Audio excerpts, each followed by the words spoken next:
Hello and welcome to another video. In this video, we are going to deploy storage spaces direct. And for that, we're going to utilize the same servers that we prepared for Hyper-V. I have three servers, Windows Server Operating System. In addition to the operating system disk, I added 4 25 GB disk per server. And it's recommended to have 10 gig, but I'm going to use a single network for all because this is a lab environment. Then all the servers are joined to the domain controller, and failover cluster and failover server role is already installed. So if you're going to start from the scratch, you're not following the Hyper-V failover cluster virtual machine video series, then what you can do, you can prepare 3 servers with the operating system disk, additional for 25 GB per server. Then all servers, make sure you join to the domain controller and install the roles, failover clustering and file server. Then you can continue in this video to see how we're going to configure the storage space direct.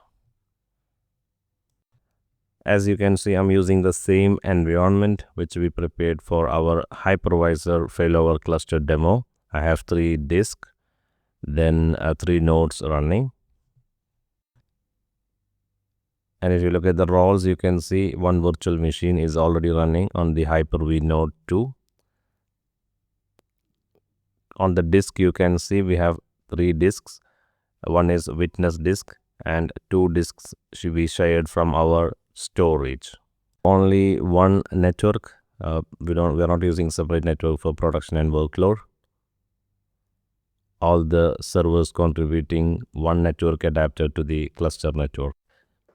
If you look at my VMware workstation settings, you will see I have added 4 25 GB hard disk to my system. So you can also do the same when you're doing this lab environment in your VMware workstation or Hyper-V. The first step is to validate the cluster. So let's have a look at our environment and try to validate the cluster.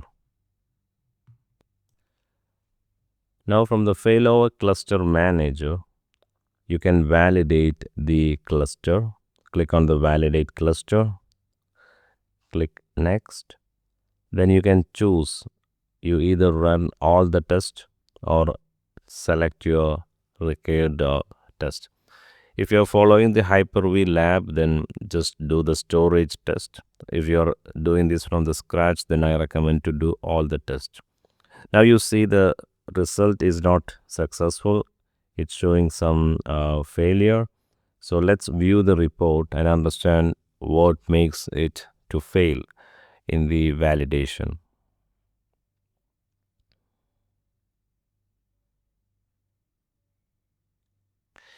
If you look at the error, you can see an operating system edition that does not support storage space direct, because I'm using Windows Server Standard Edition, not the Datacenter Edition. So this is my error.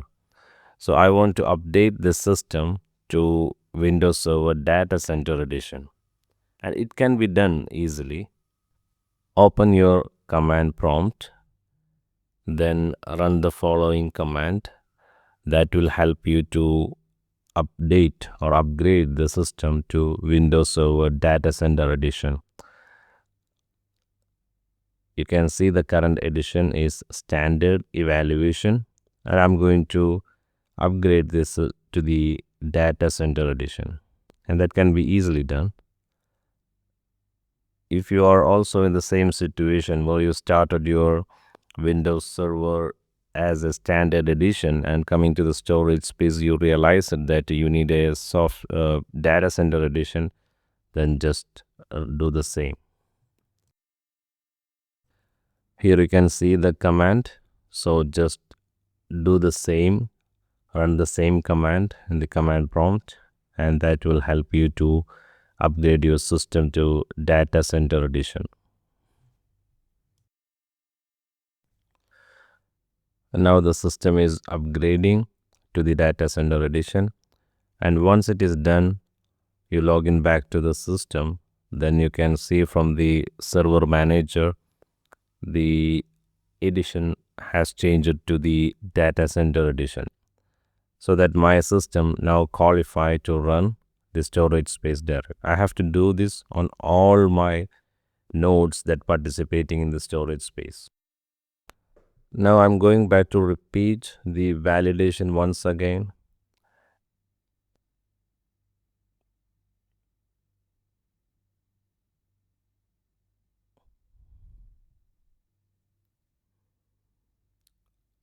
Also select the required tests, then click next.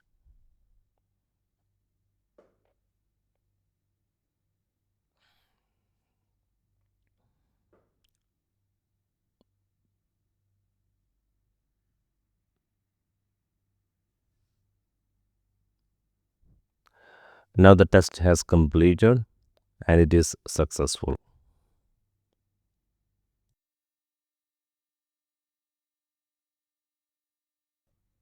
The next step is actually to create a cluster, but we already have a cluster. We are going to utilize the same cluster setup that we prepared for Hyper-V failover clustering. So I'm gonna skip this step, but if you're doing this from the scratch, just create the cluster by looking at the same videos that we prepared for Hyper-V failover cluster. The only difference is you don't need to add the role of virtual machine to the hypervisor. But anyway, I think doing a combination is what always you're gonna see in the data center, having a Hyper-V cluster, failover cluster, and also a storage space cluster together. So going through this combination is ideal, but if you're starting from the scratch, you can do that also. In this step, we are enabling storage space direct on the cluster using a PowerShell command, enable cluster S2D. When you run this command, the cluster scans all available disks across the cluster nodes to identify what are all the disks that are eligible for pooling. And in the output here, you can see the warnings that indicate some disks were not claimed on the Hyper-V 1 and 2 and 3, because there are disks that shared from storage still connected to that server, and that typically means that these disks are already in use or does not meet the requirement or were not presented correctly to the system.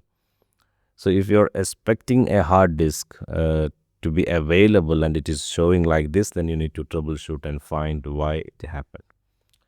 So the requirement of a storage space is the disks should be raw, uninitialized, and not part of any RAID configuration. If you fall into this category, then it will be considered as claimed. And additionally, you can also see the message no disk found to be used as cache. So this tells the system couldn't able to identify any SSDs or NVMe drives suitable for cache tier. In a storage space setup, the cache tier is what accelerates the performance by buffering the data before writing to this kind of capacity disks.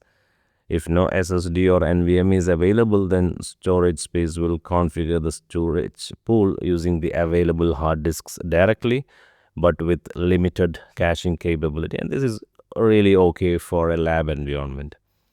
Now, once the storage space direct is enabled, the system automatically creates a storage pool across the available disk in the cluster. And this can be verified by running this command, get storage pool.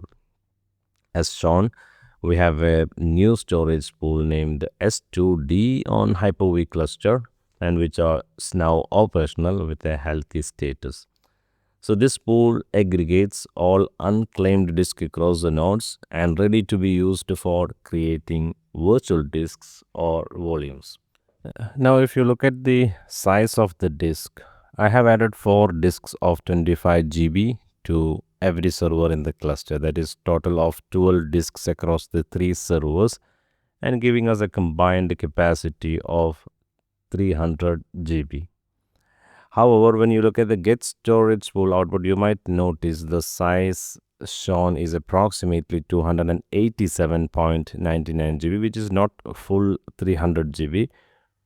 This is okay. This is expected due to some system reservation, metadata storage, and how the storage pool calculate the usable capacity.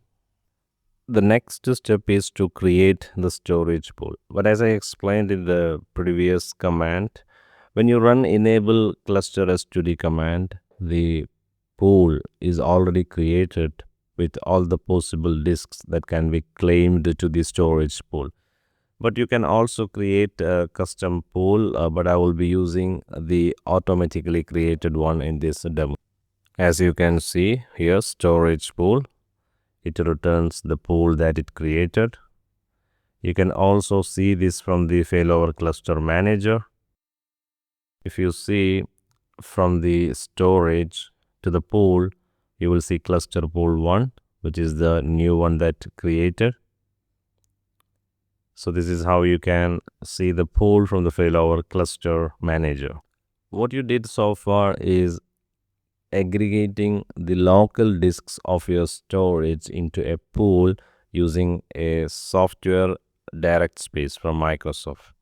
What we need to do then is to create a virtual disk on top of it so that we can add the virtual disk into the cluster shared volume, and which can then be consumed by your virtual machine workloads. Create a virtual disk on top of the storage pool that you created. Go to the pools, then click on new virtual disk. This is gonna pull the new storage pool that you created. Then from storage pool you will be able to create a new virtual disk. Give a meaningful name to the virtual disk. Then you will be able to configure the size of the disk,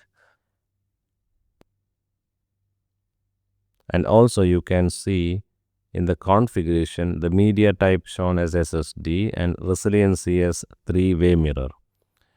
This is automatically selected because I have 3 node cluster. So for the maximum data safety, the storage space direct automatically recommends 3-way mirror so that it can tolerate up to 2 simultaneous disk failure or node failure.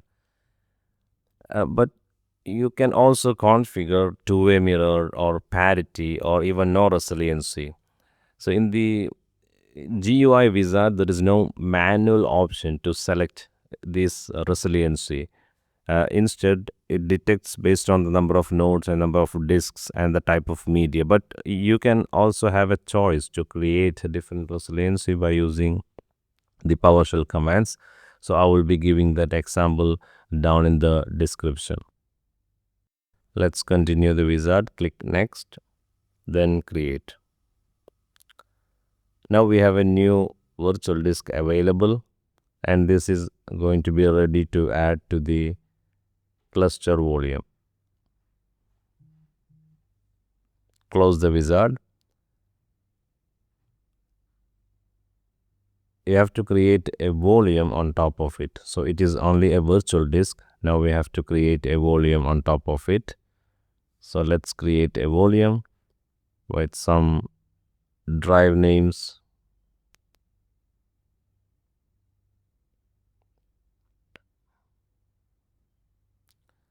Then click next, create.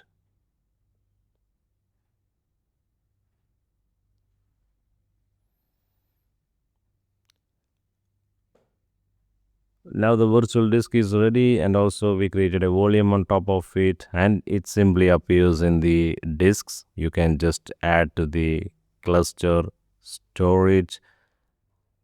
Now it is a cluster shared volume.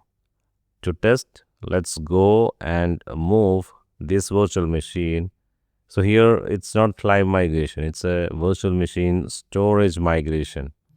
At the moment it is in the Windows Server storage that we created with SCSI configuration. So I'm going to shift this to the new storage that we configured. So here are the files of the virtual machine, and this will be moved to the S2D disk that we created.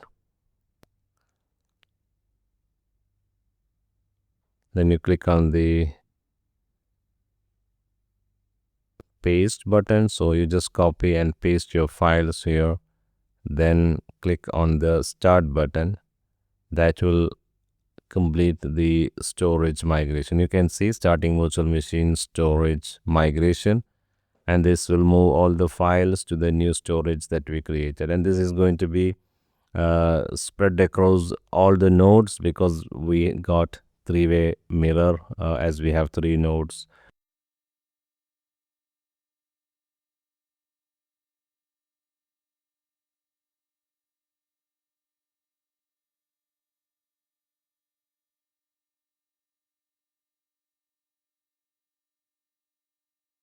You can see the VM file is in the new cluster storage that we added, that is from the storage space direct, and it's incrementing. That means it's still moving the data.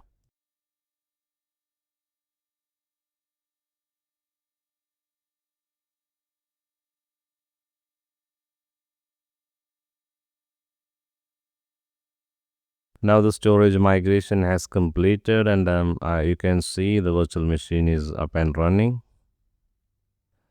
That's all about the deployment of a storage space direct. Let's summarize what we have done.